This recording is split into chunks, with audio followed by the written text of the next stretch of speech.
you Great again. to see you again, Trish. Thank you. Wow. So And you got to love Alan Dershowitz. He is consistent, no matter whether you agree or disagree. You know, and we need that out there because, you know, right now things have become so divided and so polarized and so political, and all we want is the truth. Exactly. That's what we're looking for. And I know that, you know, Devin Nunes is trying to pursue that, and the FBI doesn't want to give him what he needs. Yeah, one of the things that's created a problem with Jeff Sessions' recusal is in getting responses. Jeff has to, well, I've recused myself on that area, so I can't really get involved in the response. But I think he's going to have to lay down the law that, look, regardless of what the response is, get it to Congress now. Do you think they're deliberately delaying? Oh, I think the people that have these answers are. I absolutely do, because look at what's happened. For 8 years, they have snubbed their noses at Congress. They haven't provided anything. I am still waiting 8 years later to get the response from the Justice Department that I asked Eric Holder.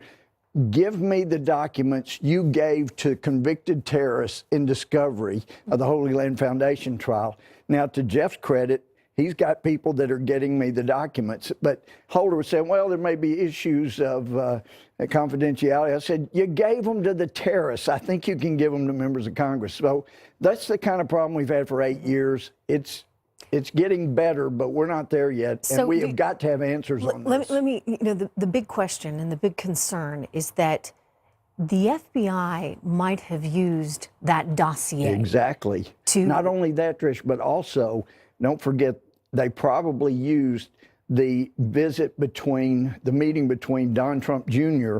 and the Russian lobbyist that didn't have a valid visa that Loretta Lynch had to specifically approve so she could come in and meet with Trump. He was totally set up. There was nothing to benefit like they had promised to help him with the campaign. And so we realized, uh-oh, since they had been denied the warrant by the FISA court the first time, now they come in, see Don Trump Jr.'s meeting with these questionable Russians that Lynch approved, of course.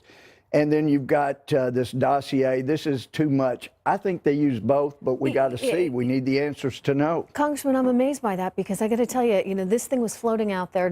Journalists had seen it, organizations had seen it, and nobody published it until, well, BuzzFeed, if you can call them a journalist organization, decided to, because they knew it was tainted. They knew it read like a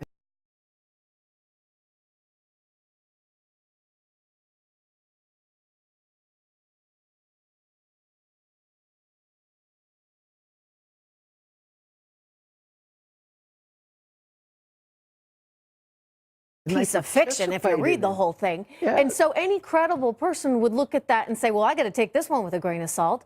But not our FBI. I mean, and again, we don't know that they did that, but I think that's the question. That support it, though, like you have a member of the Justice Department that's meeting with Steele that did the Russian dossier. I mean, holy cow, how deep is this? This is much deeper than anything Deep Throat would have ever thought about. Well, I mean, so the Russians could have played us in this. Well, I mean, they could have fed Christopher Steele all of that information, which then caused our law enforcement to open this investigation. I mean, it's wild. And again, none of this is proven out, but I understand why you're asking these questions. Well, it's really outrageous that we just never expected that the Justice Department would participate with a political party's campaign. We know that much has gone on. They did work with the Fusion GPS, and isn't it the truth? It was a fusion of the Russian information, false as it was, with the Democratic Party,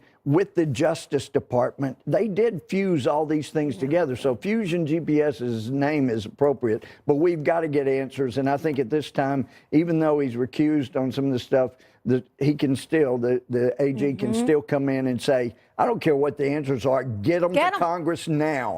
Get them out there now. I don't care if it embarrasses you. Get them out there now, or you're out the door quicker than the messages are. All right. Well, lots of interesting things to come, I would imagine. We need to get them. Good to see you. It's so good to see you, Trish. Good to have you here in person. Great to be Happy New Year. Happy New Year. All right. Still to come, everyone. Shocking new statistics about the number of illegal immigrants who came into the U.S. during President Obama's last year in office. That could help bolster President Trump's argument to get something done. Plus, one major Democratic voice is calling out his own party, saying it's time for new blood, a fresh generation, younger generation of leaders. Ed Henry is here with that surprising story next. I think my generation's got to get the hell out of politics, start coaching, and start moving up this next generation.